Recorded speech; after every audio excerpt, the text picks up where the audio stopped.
So today we are working on a 2013 Ford Explorer XLT. It's kind of a small shop, so it doesn't matter how nice the vehicle is or isn't. We're going to be doing a blend door actuator on the passenger side, which is way up under here, under this glove box and all that stuff, and I'll show you how to get to that. I've done it like 6 times in this vehicle. There's a big central piece of ducting or something I've read about in forums that could be changed to avoid it repeatedly going out, but at the end of the day, it's a really cheaply made part. And so it goes out every 3 to 4 months here. It's Alaska. It's 30 below outside in Willow. And it went out on my wife. And when it goes out, it'll either go really hot or really cold. So what you'll find is, if it, like my wife yesterday, she's driving, this side is all hot because she has it set to hot. This side is icing up, blowing cold. And so if you find that there's a huge temperature difference between one side or the other, it's your blend door actuator typically. And you'll hear like a telltale clicking, like a click, click, click when you turn it on or when you adjust the temperature. And that's usually your first sign that it's actually going out or gone out. So I paid like 35 bucks roughly, maybe 40 for the first one. And I've been exchanging it every 4 or 5 months since because I can't afford the part in the center of the dash. I'm not a mechanic.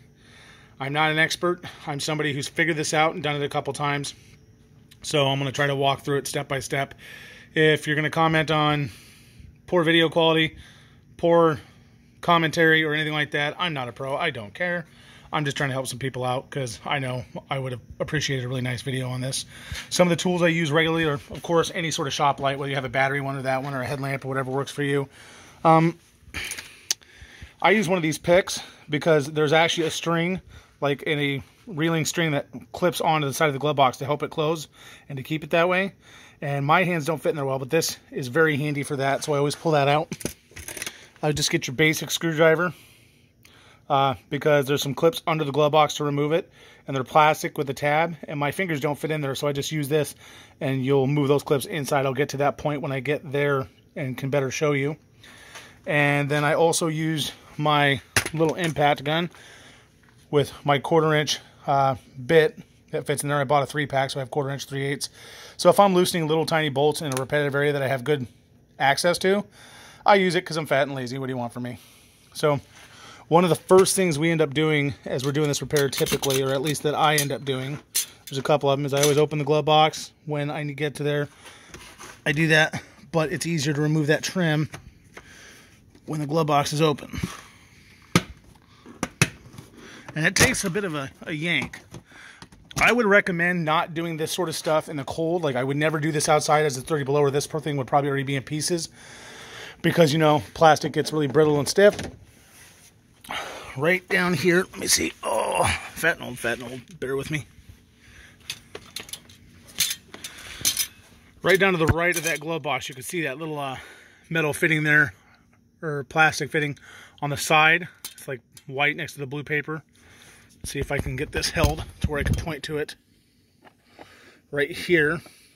That's what I was talking about. There's a clip, it comes up in here, and I can show you it better when I get the glove box out. So I just get my hook on there, pull it back out, and then this is free of that. I still end up having to remove the clips under the glove box, but this is just one of the necessary steps. Some people have said you can get to that through here. I haven't been very lucky. You might be able to see the reeling mechanism where it goes in that hole there, but I haven't been lucky getting that portion out with that. So I just hook it there in the loop and pull down. So I'm going to pause it for a second, do that, and we'll pick it back up. Okay, so this is here. My sister started holding the camera for me a little bit.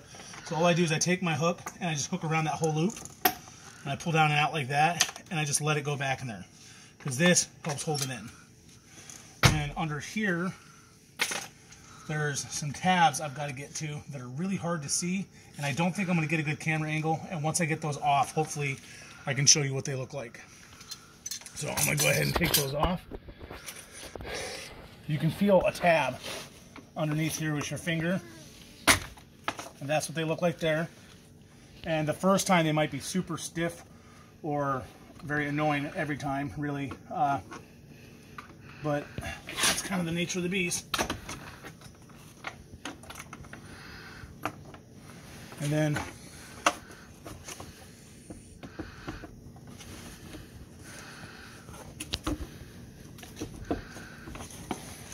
usually, I think that's all it took.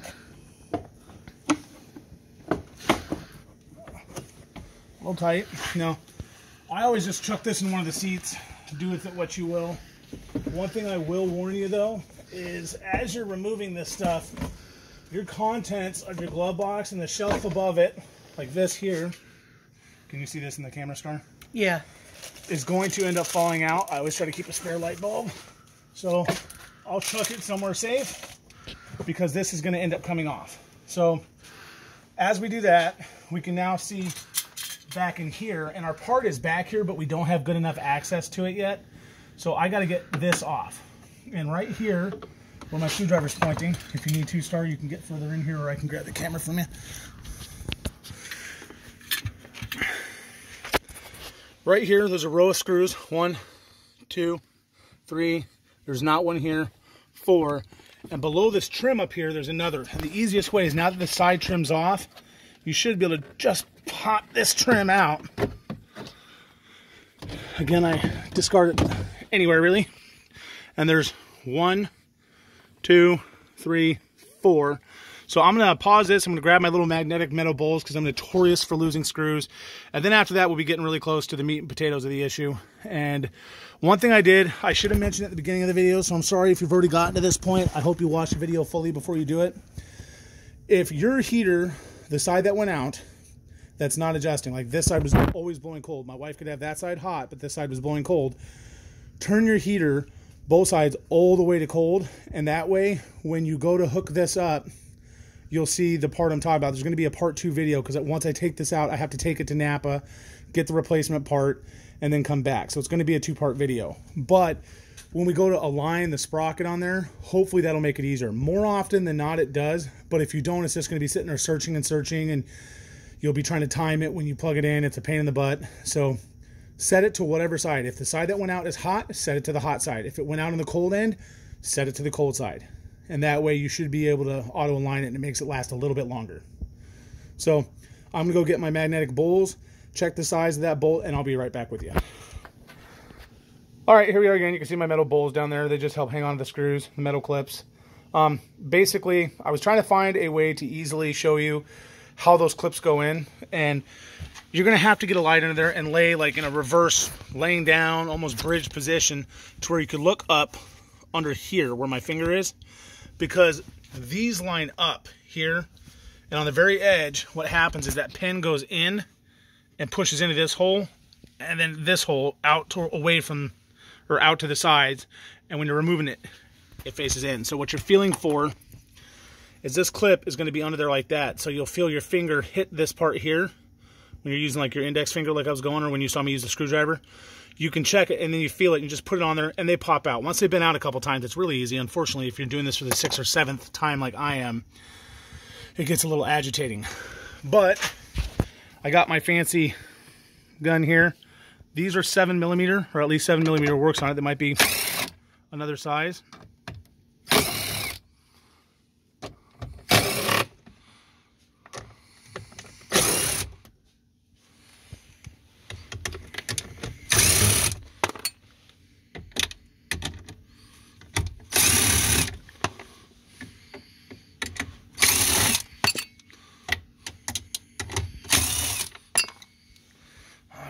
Pick up some screws now. Maybe that's why I keep losing them.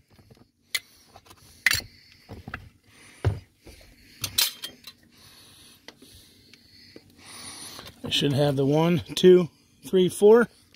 I've got 2.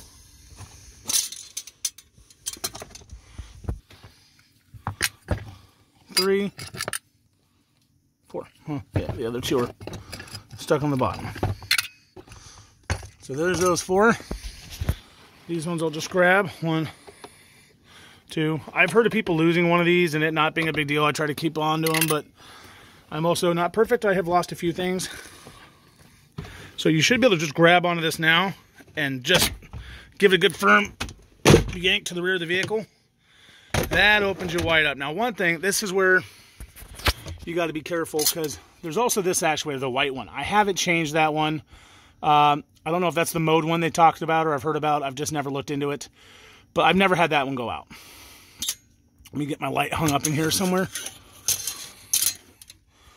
That's going to completely block the view. So that won't work. Let's see here. Okay. So that little screw you see right back here, this is your blend door. And up here on the other side of this plastic is the plug, but it's almost impossible to get to until you have this blend door loose. The easiest thing, I've had to change it so much, I don't put the back screw on. The back screw does hold it in place. It's supposed to be on there. I'm not going to consciously recommend you leave it out, but I have really big hands. I have to wear XXL medical gloves and everything. So I can't easily reach back there. I made a thumb drive ratchet. I cut down an extended long 7mm and made it kind of somewhere in the middle between a regular shorty and a long one. And it was able to get there, but it's really difficult, and I just got sick and tired of doing it. So after the third or fourth time, I never put that back one in there. So I'm going to pull first this cover off, and I've done it a number of times, and it's kind of difficult, and I've ended up busting knuckles and stuff like that on it, so we'll see how easy it goes here. Move my light again, because I need room. Maybe I'll see if it'll hook there. That's a good spot for it. There you go. Glad I thought of that. So...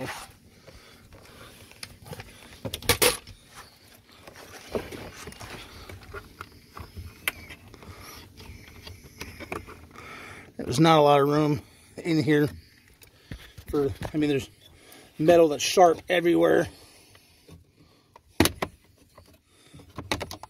There we go. That's your in-cab filter. This is your first time doing this, and like I have 102,000 miles on this one. I changed this one within the last year. They're not expensive. If you're here and you haven't changed it recently, you might as well, in the sheer hope of never having to come back in here again, because it's a pain in the butt. If you haven't, you just kind of pinch it. You push on one side, pinch it. I don't want to do it because I'll ruin it. But you can push in, pinch it, pull it out of there, and shove a new one in there. Not difficult to do. You just got to remove it for that. Ugh. And this is where my fancy screw gun would probably do more damage than good. Star, I'm going to ask that you hold this kind of over my shoulder here, because this is where I usually just use a ratchet, because it would be really easy to lose this screw. I've lost one of these screws before and had to order other ones, and that's this one right here, and the one back there is the one I lost. It fell somewhere in there. It is still in there this day. For all I know, it ended up in the magical world of Narnia. I couldn't tell you factually where it is, so I ordered another one. That was when I was still putting it back in. But you'll see, even loosening this doesn't just come loose easy. There's a recessed socket back there that really holds itself in. Is this a different size? I don't remember it being a different size, but apparently it might be. I'm trying to see if that was just in the way. Okay, Star, we're going to go ahead and pause while I find the correct size. I think it might be an 8. Like that. Yeah, the pause button, right? Oh. All right, we just checked. It is an 8mm for this part here. So that there, 8, all these 7. I don't know why. I didn't design it. So we'll take that loose.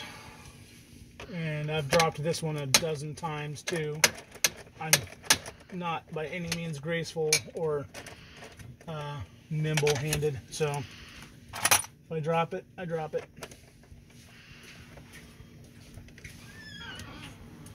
But I didn't. So in my bowl, the chrome one goes there, the others don't. That's pretty easy to remember. If it's not, there's a whole nother bowl for you if you need it. So at this point, if you haven't done this before, there's a screw back here, and this flexes some, although I'd be careful not to overdo it. You have to reach back here, and you'll feel the recession, you'll feel where that screw is. But you can see this part isn't very loose without that. Like, I can't easily pull it. I have to get my finger up in here and pull it out because of the actual sprocket. So I stopped putting that other screw in. I would recommend you put the other screw in if you're at all capable or patient. I am neither of those things. I just happen to have accidentally done it 6 to 7 times. So in order to get it unplugged, grab the camera from here, Star. In order to get this unplugged, I've had to lift it up and make sure it's popped out of its little hellhole they mounted in. I don't know the importance of this little metal or plastic thing, and I've been very tempted to cut it off, but never quite had the fortitude to do it. You can see, well, I can see up at the top there's a little tab, and typically what I'll do, and I might not be able to videotape this part, is I will hold it up with my finger like you see there. I'll get a screwdriver, push in that tab, and kind of rotate the screwdriver up. But there's metal right up there in the way, so you have to be just in the right spot to do it. Once you do it, you'll see it's just a push-in tab, and that plug with the wires you see goes into an opening at the top of the part. So right at the top, let's see, I really want to point to that somehow for you guys. Right at the top, right there is that little tab, and you got to push that up, and typically I have something kind of holding it in place and can pull that wire out. So I'm going to try that. I'm going to pause it, but I do need both hands, and I don't have the ability, I think, to videotape it. So I'm going to go ahead and pause. So this time I tried something a little different. Sorry for wasting your guys' time with the old one. I pulled the part out and down some. So from where it was, I pulled it out and down with my left hand, and my right hand I ratcheted up over and pushed that tab. And then by just giving a little yank on the part, it popped right out. That's the bad part there. Sometimes they come in white, sometimes they don't. It's got sprockets that line up, and if you look, you can kind of see those sprockets in there. If I adjust the light, you'll see them better. So when you go to realign it, you're going to have to realign it to that. Something I do as a preparation for when I get the other part, I always try to plug this into a line.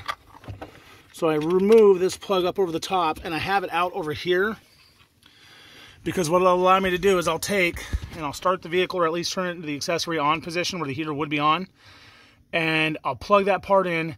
And if everything works right, it should align to that orientation that you see there. And that's always the same spot it's in when it breaks. You could take the old wheel and move it all around, but mine always goes back. Mine always springs back, and that's why I think they want me to change this whole unit here. And with the price of that part, I can't do that. I can keep changing this. I can't afford to do that. So I just got it out. The plug is a very simple push tab right above my fingernail there. You can feel it with your finger as you're in there, where you just push on it. It doesn't take much. So when you have your hand up over there, push on that, have your left hand pull on the bottom and pop out. And there you go. So part 2 is going to be when I come back here after a while, and we're going to have the new part then, and I'll be able to plug it in and hopefully show you that it orientates, or scream and cuss that it didn't orientate. What I do then is I'll plug it in, and if it's just searching and looking around, I wait till it's in the right orientation and unplug it, or shut the ignition off. I'm hoping, again, not to have to do that. The last 2 times I've set this first, it's worked. So we will see. Sorry the videos ran so long, but this is part 1 of 2. Hopefully I'll come back with part 2 and we'll go from there.